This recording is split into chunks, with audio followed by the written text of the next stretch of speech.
সবার আলোচনা শুনে এবং সবার মতামত শুনে আমাদের কাছে মনে হয়েছে আমাদের যে পূর্বের অবস্থান ছিল, আমাদের দলের পূর্বের অবস্থান ছিল যে আমরা সাংবিধানিক কোনো প্রতিষ্ঠানের এবং সংবিধিবদ্ধ কোনো প্রতিষ্ঠানের নিয়োগ কমিটির জন্য আলাদা সংবিধানে কোনো প্রভিশন রাখার পক্ষপাতী ছিলাম না। আমরা প্রস্তাব করেছিলাম সাংবিধানিক সমস্ত প্রতিষ্ঠানের যে নির্ধারিত আইন আছে অথবা না থাকলে সেটা আইন করতে হবে, সেই সমস্ত আইনে আমরা যাবতীয় বিষয়াবলী এমনভাবে আনি যাতে এই সমস্ত প্রতিষ্ঠানের স্বচ্ছতা, জবাবদিহিতা এবং অন্যান্য বিষয়ে যে অ্যাকাউন্টেবিলিটি সেটা ফিক্স করা যায়। শুধুমাত্র আমরা কোনো প্রতিষ্ঠান করলাম, তাদের কোনো জবাবদিহিতা থাকলো না এবং তাদের ট্রান্সপারেন্সি থাকলো না এবং তাদের আচরণবিধি থাকলো না, সেটা ঠিক হবে না। এই নির্বাচন কমিশন কোনো এক্সিকিউটিভের পার্ট না, এটা কোনো লেজিসলেচারের পার্ট না, এটা জুডিশিয়ারিরও পার্ট না। কিন্তু নির্বাচন যখন ওনারা কন্ডাক্ট করেন তখন তাকে রাষ্ট্রের বিভিন্ন অঙ্গের সহায়তা নিতে হয় এবং সাংবিধানিকভাবে প্রশাসন সহ অন্যান্য সমস্ত সংস্থা নির্বাচন কমিশনের চাহিদা অনুযায়ী সহায়তা করতে বাধ্য। এবং নির্বাচন কমিশন নির্বাচন পরিচালনা সহ তাদের অ্যাক্টিভিটিসে এটা স্বাধীনতা দেয়া হয়েছে, সাংবিধানিকভাবে দেয়া হয়েছে। নির্বাচন কমিশন যতই স্বাধীন হোক সাংবিধানিকভাবে, যতক্ষণ পর্যন্ত কেয়ারটেকারের অধীনে নির্বাচন অনুষ্ঠান না হচ্ছে ততক্ষণ নির্বাচন কমিশন স্বাধীনভাবে কাজ করতে পারে না।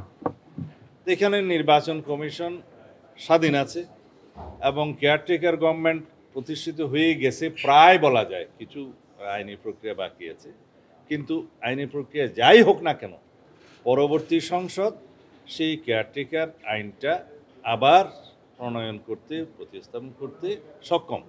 নির্বাচন কমিশন কার্যক্রমে সত্যিকারভাবে স্বাধীন হয়।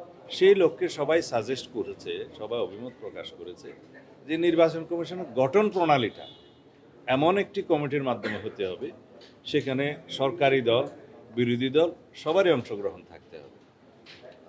বান্ডেল থাকলে প্রতি সেনমানিতে টাকা বাঁচবে। বিকাশ সেনমানি বান্ডেল কিনে জিতুন প্রতি লেনদেনে। তো এই প্রক্রিয়ার মধ্য দিয়ে নির্বাচন কমিশন গঠন সংক্রান্ত সংবিধানের 118 অনুচ্ছেদের সাবসেকশন 1 অনুসারে নির্বাচন কমিশন যেখানে গঠন করার কথা বলা আছে সেখানে একটা কমিটি সাজেস্ট করা হচ্ছে, যেখানে সবাই ঐকমত্য পোষণ করেছে। আমি নিজে প্রস্তাব করেছি, সেই জায়গায় আমরা আমাদের দলের অবস্থান থেকে শুধুমাত্র সাংবিধানিক প্রতিষ্ঠান হিসাবে নির্বাচন কমিশন গঠন সংক্রান্ত এই জায়গায় আমরা একমত, কিন্তু অন্যান্য যে সমস্ত সাংবিধানিক প্রতিষ্ঠান এবং সংবিধিবদ্ধ প্রতিষ্ঠানের ক্ষেত্রে সংবিধানে নিয়ে আসার জন্য আইন সংশোধনের যে প্রস্তাব করা হয়েছে তার সাথে আমরা একমত না হয়ে শুধুমাত্র নির্বাচন কমিশনের ক্ষেত্রে আমরা একমত হয়েছি এই কন্ডিশনে। আমরা সাজেস্ট করেছি স্পিকার, যিনি সভাপতি থাকবেন এই কমিটির, ডেপুটি স্পিকার বিরোধী দল থেকে যিনি মনোনীত হবেন, প্রধানমন্ত্রী বিরোধী দলীয় নেতা এবং জুডিশিয়ারির একজন প্রতিনিধি, চিফ জাস্টিস মনোনীত একজন অ্যাপিল বিভাগের, অ্যাপিলেট ডিভিশনের একজন প্রতিনিধি বিচারক থাকবেন। এই 5 সদস্য বিশিষ্ট কমিটিকে আমরা সিলেকশন কমিটি বলছি। এখানে আমি কয়েকটি দেশের উদাহরণ থেকে টেনে বলেছি ওনাদেরকে যে এইটা হচ্ছে সিলেকশন কমিটি, যে সিলেকশন কমিটি নামগুলো সিলেক্ট করে প্রস্তাব করবে রাষ্ট্রপতির কাছে, তিনি অনুমোদন করবেন। কিন্তু এই সিলেকশন কমিটিকে সহায়তার জন্য একটা আইন প্রণয়নের মধ্য দিয়ে এখানে অনুসন্ধান কমিটি, সার্চ কমিটি যাই বলি আমরা, এটা করতে হবে। সেই আইনের মধ্য দিয়ে তারা নাম আহ্বান করবেন, বায়োডাটা নেবেন। এটা সিভিল সোসাইটির পক্ষ থেকে দিতে পারে, পলিটিক্যাল পার্টিসগুলোর পক্ষ দিতে পারে, জনসাধারণ দিতে পারে। তারা একটা তালিকা প্রণয়ন করবেন, সেই তালিকার থেকে তারা একটা শর্ট লিস্টিং করবেন, সেটা তখন আইনে থাকবে এই বিষয়গুলো। এবং সেই সাচিবিক সহায়তা স্পিকারের অফিস করতে পারে, সেইভাবেই এখানে বলা আছে। সেই সাচিবিক সহায়তার মধ্য দিয়ে যে শর্ট লিস্টিংটা হবে সেটা সিলেকশন কমিটির কাছে প্রদান করা হয় এবং সিলেকশন কমিটি সেইখান থেকে নাম নিতে পারেন তাদের যাচাই বাছাই প্রক্রিয়া সর্বসম্মতিক্রমে, অথবা এই যে শর্ট লিস্টিং তার বাইরে থেকেও তারা নিজেরা ইচ্ছা করলে অন্য নাম প্রস্তাব করতে পারেন, সেইটার একটা স্বাধীনতা এখানে রাখা আছে।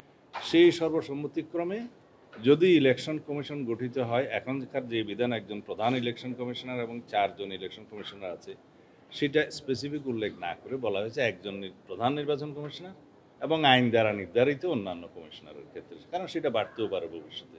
আমি এখানে আরেকটা প্রস্তাব করেছি, 118 অনুচ্ছেদের উপ অনুচ্ছেদ 5-এর পরে একটা আরও সংযুক্তি থাকতে হবে একটা লাইন। সেই লাইনটা হচ্ছে এই ইলেকশন কমিশনার, চিফ ইলেকশন কমিশনারদের জবাবদিহিতা নিশ্চিত করার জন্য সংসদ আইন প্রণয়ন করবে এবং আচরণবিধি প্রণয়ন হবে।